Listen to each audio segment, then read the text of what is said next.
할렐루야. 주 예수님 은혜 안에서 평안하셨습니까? 계속해서요 요한계시록을 말씀을 드리고 있는데요. 자, 신약성경 요한계시록 3장 8절입니다. 내 앞에 열린 문을 두었으되 능히 닫을 사람이 없으리라. 자, 여기 말씀은 빌라델비아 교회에 대한 말씀인데요.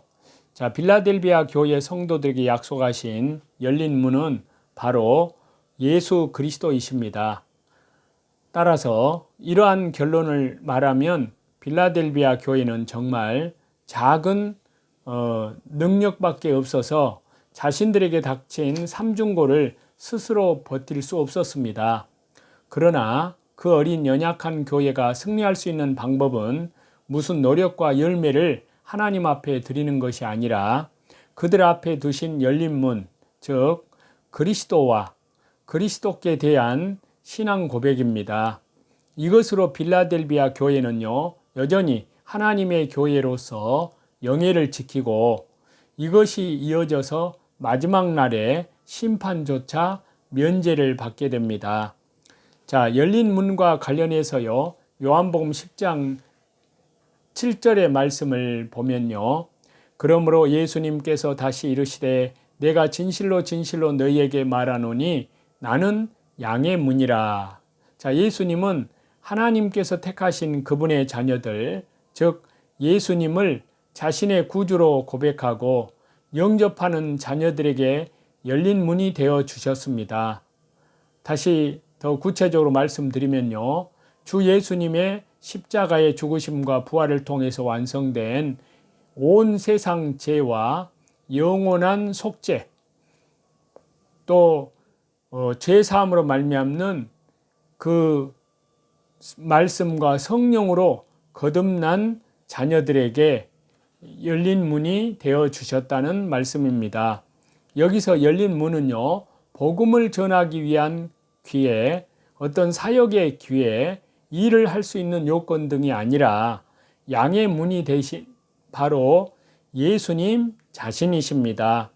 우리가 비록 잿덩어리고 보잘것없는 존재이지만요, 그리고 우리를 둘러싼 환경은 우리를 집어삼킬 듯이 적대적이지만요, 우리가 승리할 수 있는 것은 예수님이 계시기 때문입니다. 그분은 우리의 구원자시고요, 날마다 우리 짐을 져주시는 분으로 우리의 신앙이, 우리의 믿음이 떨어지지 않게 붙잡아 주시고 우리를 자기 안으로 들이십니다. 자, 라오디게아 교회에 주신 하나님의 메시지는요, 매우 다양하고 포괄적이며 섬세하다고 할 수 있습니다. 자, 요한계시록 3장 20절의 말씀을 먼저 보겠습니다. 볼지어다 내가 문 밖에 서서 두드리노니 누구든지 내 음성을 듣고 문을 열면 내가 그에게로 들어가 그와 더불어 먹고 그는 나와 더불어 먹으리라. 자, 우리에게 아주 익숙한 성경 말씀이기 때문에 어떤 선입견이 작용해 본문의 의도와 해석을 곡해할 수도 있습니다. 보통 영접에 초점을 두고 이 말씀을 전도지 등에 자주 사용을 하여서 불신자들에게 소개를 하지만요, 전체 문맥에서 읽어보면 불신자 전도용으로 내밀 수 있는 그러한 구절이 절대 아니라는 사실입니다. 자, 요한계시록 3장 14절부터 시작된 이 문맥은요, 이 말씀의 수신자를 라오디게아 교회의 사자라고 분명히 밝히고 있는데요, 이것이 전제입니다. 따라서 하나님이 영접해 주시지 않으면 하나님을 영접할 수 없는 자연인 보통 사람들, 불신자들을 1차 대상으로 한 것이 아님을 쉽게 알 수가 있습니다. 라오디게아는요, 인구가 많은 상업 도시로서요, 일찍부터 금융업이 발달해 있습니다. AD 17년에 소아시아 이론을 강타한 큰 지진이 있을 때 대다수의 도시들이 로마 제국의 지원으로 재건 사업을 했습니다. 그러나 라오디게아는 그 지원을 거절할 정도로 돈이 많았습니다. 이런 분위기 탓에 거주민들은 재리에 아주 밝은 도시인들이었습니다. 또 라오디게아는 안약 제조로 유명했고요. 도시 안에 유명한 의과대학이 있었습니다. 그런데 이 도시에 한 가지 아쉬운 것이 있었는데요. 생활용수가 절대적으로 부족했다는 점입니다. 그래서 북쪽으로 9km 정도 떨어진 히에라폴리스와 골로새에서 물을 끌어다가 사용을 했는데요. 히에라폴리스는 온천 도시라서 더운 물을 가져왔고 식수는 아주 차가운 물로 정평이 나 있던 골로새에서 가져왔습니다.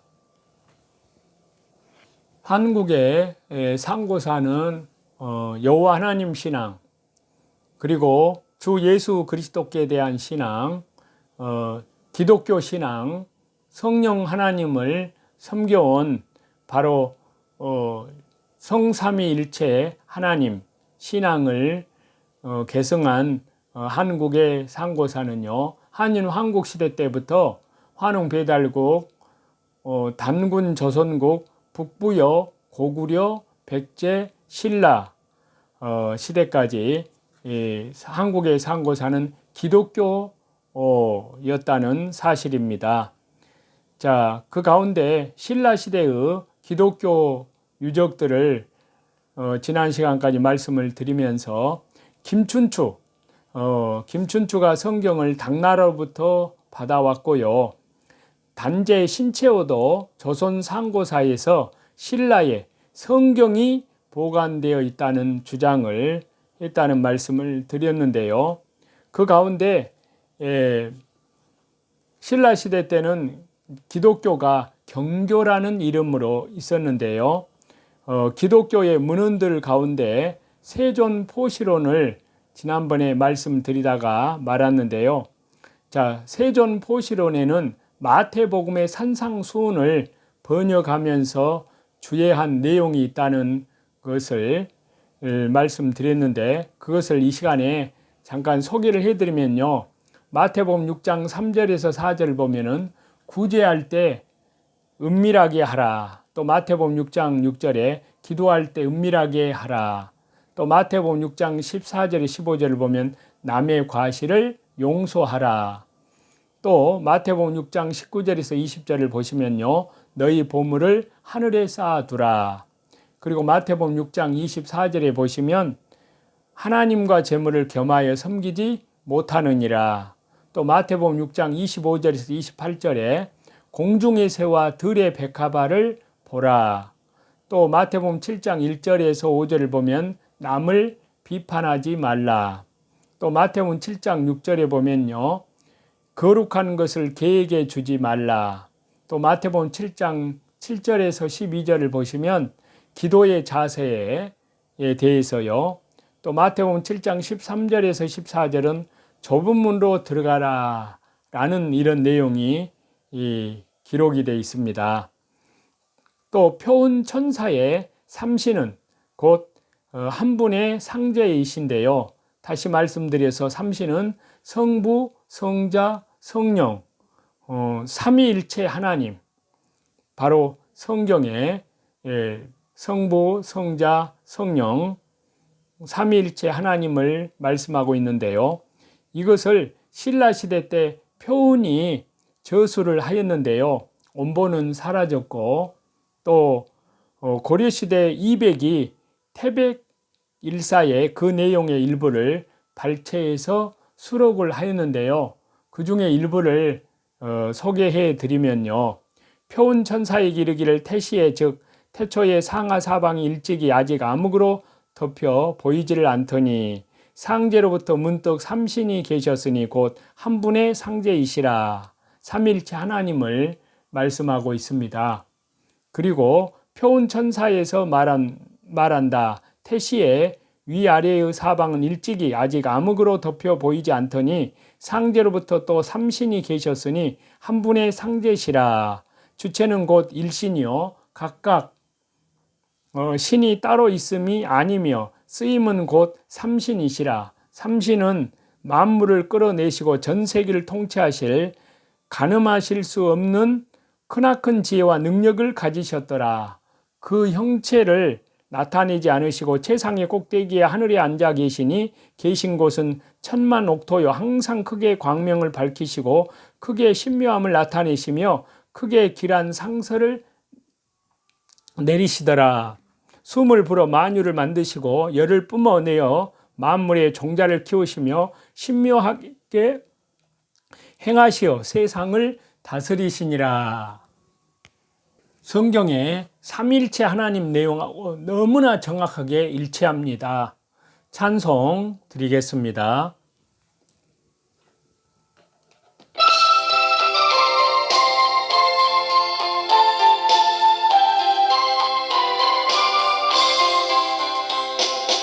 주 예수 크신 사랑을 말해주시오. 나 항상 듣던 말씀 또 들려주시오. 저되지 않는 천국 주 예수 계신 곳 나 밝히 알아듣게 또 들려주시오. 나 항상 듣던 말씀 나 항상 듣던 말씀 주 예수님 크신 사랑 꼭 들려주시오. 오늘도 자기를 부인하고 자기 십자가를 지고 말씀과 기도로 믿음으로 하나님과 동행하며 또 믿음의 주에 온전케 하시는 주 예수님만을 바라보면서 지극히 거룩한 믿음 위에 자기를 건축해 나아가고 밖으로는 이뤄진 영혼들에게 하나님 나라의 생명의 복음을 전파하시는 저와 여러분이 다 되시기를 우리 주 예수 그리스도 이름으로 간절히 축원합니다. 감사합니다.